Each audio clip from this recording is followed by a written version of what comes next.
soit devant, soit derrière, un peu plus bas au classement. Alors, Montréal a son chandail couleur sable, tandis que New York est en sarcelle. Manque un petit peu de tonus là, dans cette première supériorité numérique. Passe par le centre avec une ouverture en direction de Carpenter qui va de tirer le but. Eh bien, je retire mes paroles. Finalement, le tonus, il était au bout du bâton de Carpenter. Carpenter, on en a parlé longuement. C'est vraiment l'élément le plus dangereux probablement du circuit cette saison.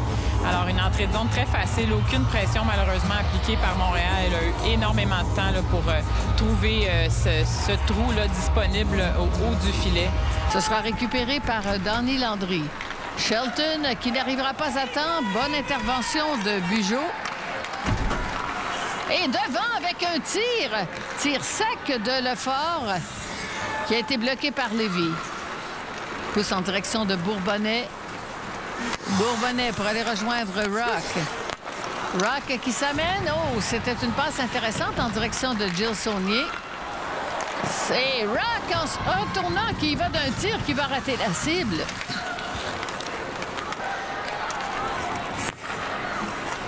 La rondelle qui est amenée sur Ambrose. Belle circulation de disque. Ambrose qui attend le tir de Vanichova directement sur Lévy. Alors, la montée avec Marie-Philippe Poulin qui se met en marche. Marie-Philippe Poulin, un peu déportée sur la gauche, sur la droite. Et sa passe qui a été interceptée, c'est Rock maintenant qui va. Un contre un. Rock, ça a été bloqué par Desbiens. Rock qui reprend le but. Et Carpenter avec son deuxième but du match et de la période. Alors, on a réussi à récupérer la rondelle à la ligne bleue ici sur l'entrée de zone. Poulin qui tente de rejoindre Ambrose avec une passe soulevée. Et malheureusement, là, manquait de précision avec un premier arrêt de Desbiens. Malheureusement, on chute devant encore pour Ambrose et on oublie complètement Carpenter dans l'enclave. Un peu trop généreuse. On a senti qu'elle avait accès au filet, tenté de remettre derrière. Et c'est repris par Montréal avec la montée de Stacey. Stacey avec Poulin.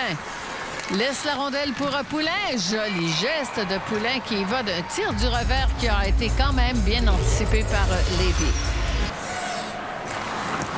Ambrose. En se retournant, c'était en direction de Dalton. Les bâtons qui s'étirent et Poulin avec une jolie passe sur Stacey. Stacey qui s'amène, qui a tenté de tir du revers, mais bien arrêté par Lévy. Shelton à nouveau. Le tir, et c'est une rondelle qui a bondi sur les jambes de Davids. Et voici Poulin. Poulin avec un tir capté par Lévy. On a failli faire le même coup là, à New York que ce que New York leur a fait un peu plus tôt avec le but en désavantage numérique. Alors, on va voir ici un mauvais rebond sur la bande. Et Poulin s'échappe, ramène la rondelle pour avoir un meilleur angle de tir et tire dans le haut du filet. Bel arrêt de Lévy dans les circonstances. Là, un arrêt très important. Partiellement bloqué. On va sur Poulin. Poulin la passe devant. Sur le côté, ce sera repris par Stacey. Stacey avec un tir et le but! Eh bien voilà! C'est ce qu'il fallait, faire débloquer ce score qui restait obstinément bloqué à 0 pour Montréal sur une supériorité numérique. Si on peut voir l'écran qu'a fait Dubois, volontairement, il s'est placé sur le côté rapproché, forçant Lévy à placer sa tête du côté droit de Dubois pour tenter de voir la rondelle. Et au dernier instant, on va voir Dubois qui va se tasser volontairement. Alors, on tire vers Dubois qui vraiment se retire au dernier moment. Alors, quand on voit la tête du gardien de but, on comprend justement ce travail fait par Dubois. Magnifique tir, très bon travail d'équipe. Keeple. Le support de Ambrose. On tombe beaucoup. Je ne sais pas s'il y a quelque chose avec la glace ce soir, Isabelle, mais on a vu beaucoup de joueuses là, tomber sans que personne ne les aide. C'est Poulin avec un tir. Et quel arrêt de Lévy! Lévy qui donne quand même beaucoup de retours. Alors, on devra être mieux positionné pour saisir ses rebonds. Et ça, c'était Dalton. Alors qu'il y a de l'activité là, dans le demi-cercle. Et on va siffler. Ambrose. Dans les patins de Vanichova. Ça a dévié en direction de Dubois, qui a momentanément perdu l'équilibre, se rattrape rapidement. Ambrose. Le tir et le but! Marie-Philippe Poulin. Encore dû à un écran devant le filet, un peu le scénario du premier but. Alors, décidément, on a tellement critiqué cet avantage numérique de Montréal qui, dans cette dernière séquence, justement, semblait un peu à plat. Mais encore une fois, on va ramener la rondelle dans le haut du territoire, un déplacement beaucoup plus long. Et regardez comment Lévis est reculé dans le fond de son filet là, grâce à l'écran de Stacey. Alors Poulin qui tire côté opposé, frappe Stacey. Un peu comme on avait vu le but de Dalton, là, ce but en avantage numérique dans le match de dimanche. Alors, aucune chance pour Lévis si la rondelle qui trouve son chemin sous son bras. Alors, on a senti la gardienne reculer dans son filet. Alors, on devra voir s'il y a eu contact.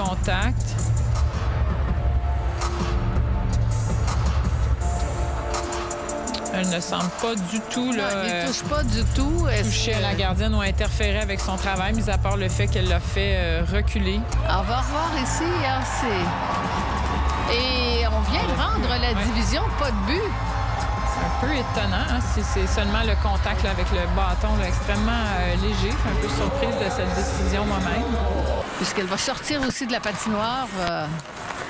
Il y a les deux changements. Alors, la montée maintenant de Vanichova. Vanichova qui contourne le but!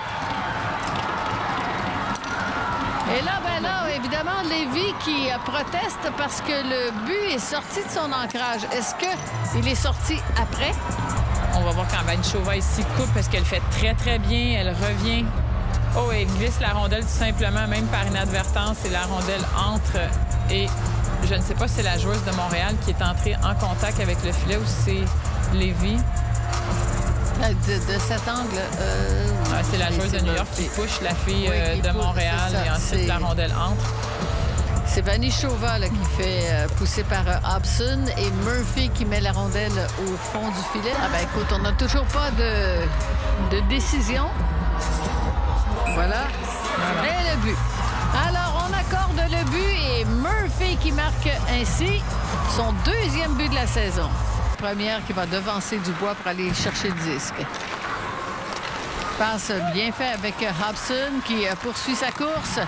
L'arrêt de Desbiens, une rondelle qui aurait pu être capricieuse. Quel arrêt là, du bout de la jambière là, sur cette remise qu'on a fait dévier là, de son côté gauche, là, vraiment du poteau extérieur. Alors, le grand écart, là, elle sauve les meubles. Poulin passe en direction de Stacey. Stacey qui essaie de se ménager une ouverture. C'est Jill Saunier qui intervient. Stacey qui revient très vite. Passe sur Dalton, le tire. Et ça a touché le poteau. On avait le temps d'un dernier tir. Ce sera plutôt l'affaire de Montréal. Poulin toujours. Et finalement, on va entendre la sirène qui met fin à cette troisième période. Eldridge, mésentente. Et on va en profiter pour faire un changement. Avec une rondelle qui s'est retrouvée sur le bâton de Carpenter, qui a fait une montée et cherchait la petite ouverture sur le côté de Desbiens. Et ça a été perdu, cette mise en jeu par Poulin. Peut-être le temps d'un dernier tir de loin qui a été bloqué aisément par Anne-Renée Desbiens. Et on s'en va maintenant en tir de barrage. Voici Abby Roque, 2 buts, 4 passes cette saison. Roque et le but! New York qui prend l'avance. Carpenter, stratégie similaire à celle de Montréal. Et à nouveau un but! Wow! Quel tir, quelle feinte. Alors, cette fois-ci, qui est allée là, du côté du bloqueur de Desbiens. Quand je dis à nouveau un but, c'est un but de New York parce que Carpenter avait raté son premier, mais quel tir! Oui. Hein? Alors, Stacey. Et c'est arrêté par Lévis. Ben voilà, première victoire de Abby Lévis avec New York. Et c'est une victoire en prolongation.